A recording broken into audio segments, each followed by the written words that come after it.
Bom dia só para as masculinas. Como vocês já sabem, meu nome é Pedro e estamos aqui iniciando hoje uma nova temática de vídeo, o podcast. O que seria o podcast? Quando eu penso que há uma pessoa ou mais de uma pessoa que possa contribuir para determinado assunto, que será a temática do vídeo, eu vou convidar esse grupo de pessoas ou essa pessoa para me ajudar a somar. E hoje eu estou aqui chamando a minha amiguinha Arthur, que estudou comigo na faculdade, a gente se conheceu num grupo de militância no Face há muitos anos atrás. E aí quando eu vi ele estava estudando comigo, e aí hoje em dia nós somos amigas e eventuais inimigas. E o tema do vídeo de hoje é sobre masculinidade, né? E o que seria a masculinidade? Ao meu ver, são modos de pensar, agir e refletir que criam expectativas sobre corpos, né? Os corpos masculinos e não masculinos. E todas essas expectativas geram resultados, né? Que muitas vezes nós percebemos na vida cotidiana hoje em dia que são mais negativos do que positivos. E tudo isso está sendo reinventado. E acho que é importante lembrar que as masculinidades, elas não são uma masculinidade. A gente está falando de diversas masculinidades que vão se refletir de formas diferentes em diferentes corpos. Uma masculinidade branca, uma masculinidade negra. Dentro das próprias masculinidades negras existem várias masculinidades, e dentro das masculinidades brancas existem várias masculinidades. Sim. E dentro disso existem hierarquias. Existem masculinidades que são consideradas mais masculinas, mais possíveis, mais desejadas. Quando eu digo desejo, eu não digo só um desejo de ter, mas um desejo de ser. Sim. E essas masculinidades são baseadas nesse universo de ideário, e ela não é fixa, ela mudou, ela vem mudando. Se a gente olhar para o passado, a gente vai ver uma masculinidade muito baseada no corpo físico, que seja capaz de prover, mas hoje em dia a gente também está falando de um corpo físico capaz de ser desejado. E bruto. Sempre muito bruto. Sim, bruto. Só que existe uma masculinidade ideal, e essa masculinidade ideal ela é branca. E todos os corpos em volta dela tentam se adequar a isso. Só que às vezes alguns corpos eles acabam reproduzindo isso de uma maneira tão forte que chega a ser algo violento para eles mesmos. O que a gente está falando aqui é uma disputa dentro das próprias masculinidades. E a gente já está um pouco mais habituado a ouvir sobre essa disputa entre homens e mulheres, mas existe uma disputa entre homens. Não só entre homens, mas também entre as pessoas que são obrigadas a seguir esses códigos de conduta de masculinidade. Que nem sempre as pessoas que são obrigadas, que são direcionadas para esse tipo de interação social, são homens, né? Sim. E a gente pode entrar em toda a questão dos corpos LGBTs e das expectativas sobre esses corpos, sabe? Por exemplo, o gay. Você pode ser gay, mas você não pode desmunhecar. Você tem que ser de forma que você seja aceito, de forma que você possa transitar. Afinal, na linguagem popular, né, viado é só quem dá o... a censura, né? Se o cara estiver dominando, se o cara estiver sendo a pessoa ativa, se o cara continuar sendo macho ao fazer isso, às escondidas ele não vai perder o status dele de homem. E isso é algo tão tóxico que você vê quantos homens gays e bissexuais existem por aí, que são mais velhos, ou até pessoas da nossa idade mesmo, que escondem isso, que agem como homens héteros, machos, assim, mas adoram se relacionar com outros homens e com mulheres trans e com travestis no dia a dia, né? No dia a dia não, na calada da noite. É interessante a gente pensar também que a gente sempre, quando eu estou falando da gente, estou falando nós, homens LGBTs, ou pessoas que se relacionam com homens, no geral, que também são LGBTs. A gente sempre está olhando para os heterossexuais e falando como os homens heterossexuais são violentos entre si, como eles sempre estão se metendo em brigas de bar, como eles sempre estão tendo uma disputa violenta nos esportes, tipo, quando a gente vê o futebol. Aí depois que acabou o jogo, acontece aquela briga, tudo mais. E como está pautado num tipo de violência masculina, só que a gente não se dá conta que dentro dos nossos próprios nichos, entre a gente reproduz esses tipos de violências masculinas. Se a gente entra agora mesmo no Grindr, a gente verifica como essas pessoas que também são LGBTs, muitas vezes colocam na descrição, só quero macho, macho com macho. Alguns até colocam que são discretos, mas você conhece na vida real e você sabe que não são discretos. Que é uma tentativa de recuperar esse tipo de masculinidade que a gente critica entre os heterossexuais. Sim. É uma tentativa de recuperar isso pra si. Pra também estar, de alguma forma, se validando como homem, entendeu? Até porque a validação como homem garante a você o mínimo lugar no mundo, né? Tipo, corpos LGBTs e corpos negros. Corpos negros precisaram, homens negros precisaram durante boa parte da vida reproduzir diversos pensamentos de uma masculinidade antiga, né, ou aquela masculinidade que as pessoas acham que é uma masculinidade, para que eles sejam vistos efetivamente como homens, né, porque a maioria das vezes eles não são vistos como homens, eles são corpos, né, o corpo da pessoa que tem um pau grande, o corpo da pessoa que vai fazer isso, o corpo da pessoa que vai fazer aquilo. O homem que é o agressivo, o homem que é o estuprador, o homem que é todas as coisas negativas, quando as pessoas vão reproduzir isso de uma maneira em imagens, elas reproduzem como homens negros. Até hoje nós temos essa questão racista de que a masculinidade negra, ela é a masculinidade realmente violenta. Até porque, né, as pessoas brancas de classe média e classe média alta, elas sabem que reproduzir isso porque elas fazem isso. Só que fazem de outra forma, né, se a gente for pensar assim nas mudanças do mundo. Pessoas da Zona Sul ricas, aqueles homens velhos da Zona Sul, eles sabem que eles não podem, né, mesmo que ainda façam isso escondido, eles sabem que eles não podem mais ser homofóbicos, serem racistas, serem machistas, porque isso não dá prestígio social a eles, né? E assim, a masculinidade, né, ela se usa de diversas formas para ela se manifestar. Ela se manifesta nos trajeitos, ela se manifesta nas vestimentas, que é algo extremamente, né, você diferencia, muitas vezes, para o pensamento social, você diferencia o garoto hétero, né, do garoto viado, do jovem, do adulto, enfim, hétero pro viado, pela base do, ele desmunhecou, né, ele falou de uma forma mais sensível, ele usa as roupas minimamente mais curtas. E eu acho que tem uma coisa interessante que você trouxe, sobre como algumas dessas pessoas brancas, de classe média, heterossexuais, reproduzem no homem negro aquela imagem do homem violento. Mas se a gente, de novo, volta os nossos olhos para a nossa comunidade LGBT, e a gente vai ver, por exemplo, pornografia de massa, né? Pornografia que a gente vê no Xvideos, aquela pornografia de mais fácil acesso. Que eu não vejo, felizmente. Aquela pornografia de mais fácil acesso, os homens negros também vão estar nesse lugar. Então até que ponto são só as pessoas heterossexuais, brancas, de classe média, que consomem essa visão e reproduzem essa visão sobre os homens negros, e até que ponto ela também não passa por um processo de desejo dentro da nossa população, dentro da nossa comunidade. E de novo, isso como essas reproduções de masculinidades violentas e tóxicas são desejadas no nosso meio. E acho que a gente tem que bater um papo muito franco e começar a assumir isso, para poder mudar isso. Sim. Porque as pessoas, elas se relacionam pela hipersexualização, né? Tipo, corpos, por exemplo, homens negros, quando eles são masculinizados, eles são o ativo ideal, né? O macho comedor.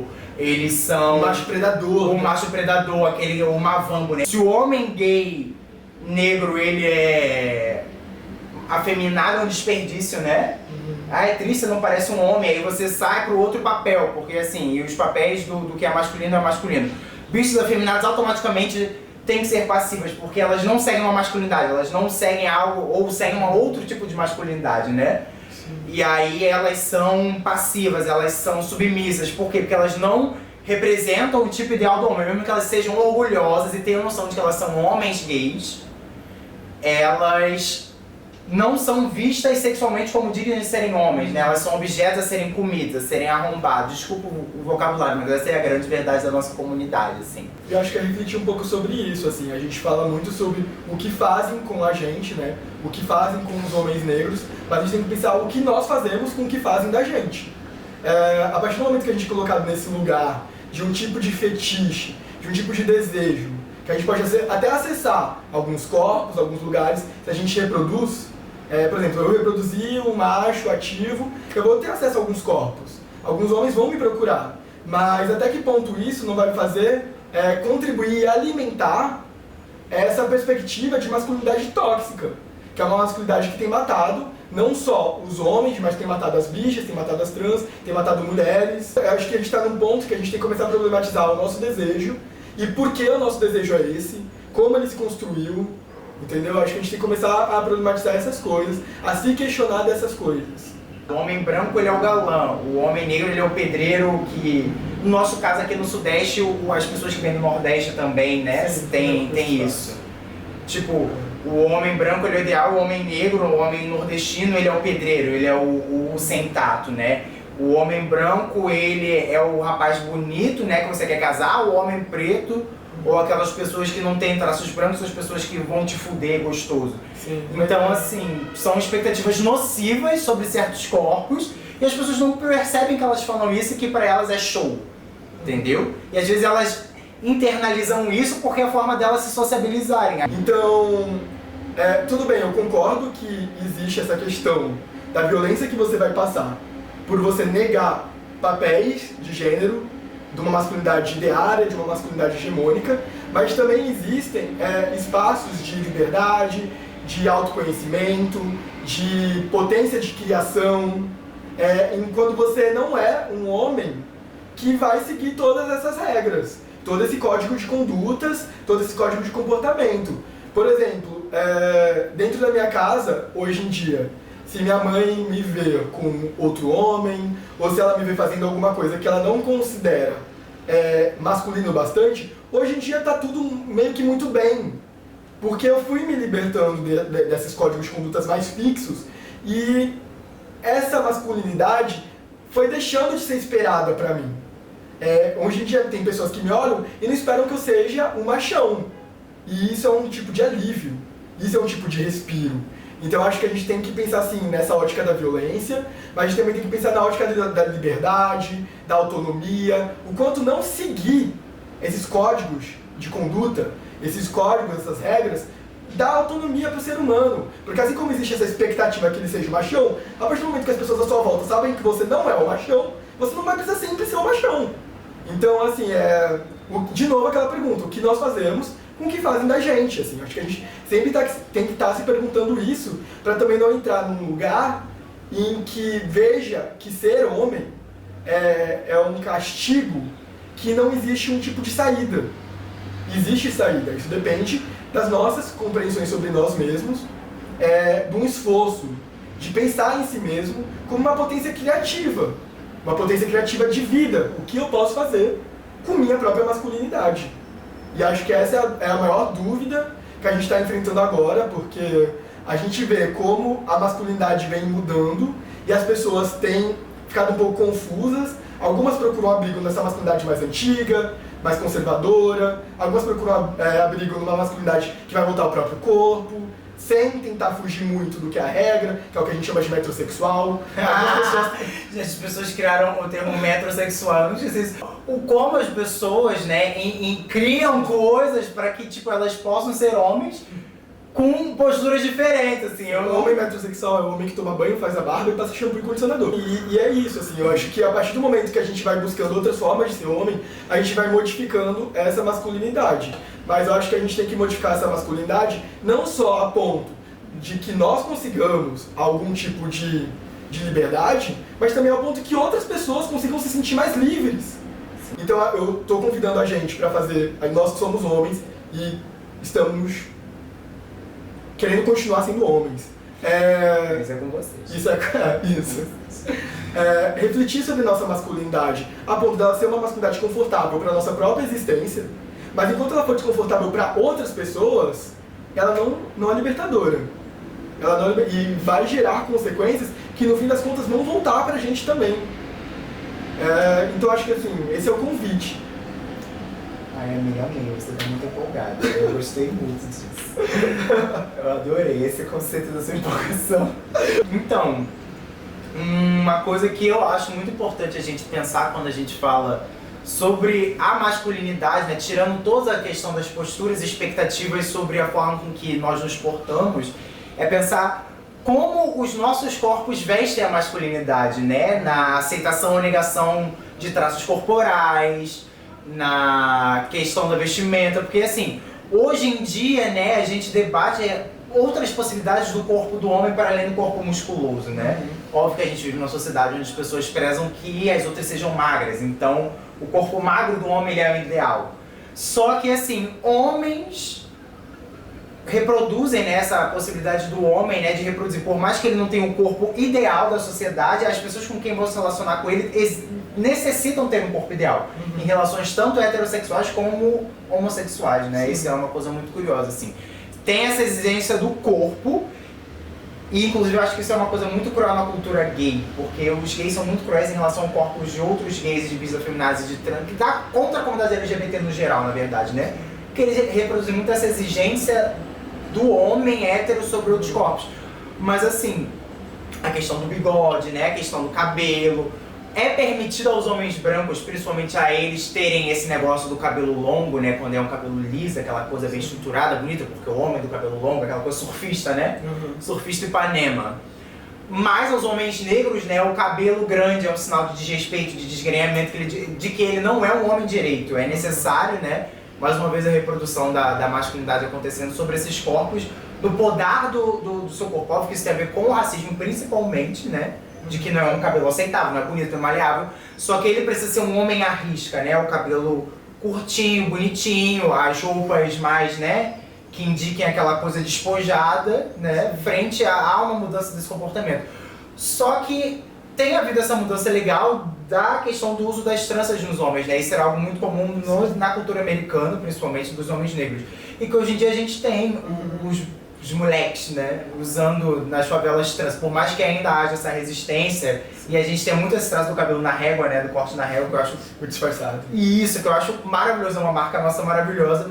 Tá tendo esse outro processo da aceitação do black, né? Eu acho que é importante frisar que muitas vezes a gente entende como masculinidade só aquelas características que colocam o homem como algo feroz ou algo bruto, violento. Mas não, a masculinidade ela é todo esse conjunto de valores, não só a expectativa, mas tá na moda, tá nos tipos de música, tá nos tipos de filme que a gente consome.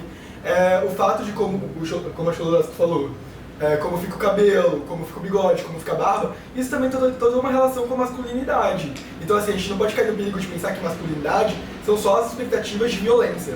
Não, a masculinidade é todo esse conjunto de valores. Acho que é meio que por aí. Mas eu acho que também a gente pode, mais uma vez, para tentar verificar como a masculinidade vai para além dessas reproduções de violência, o que você mesmo falou, por exemplo, sobre o cabelo disfarçado.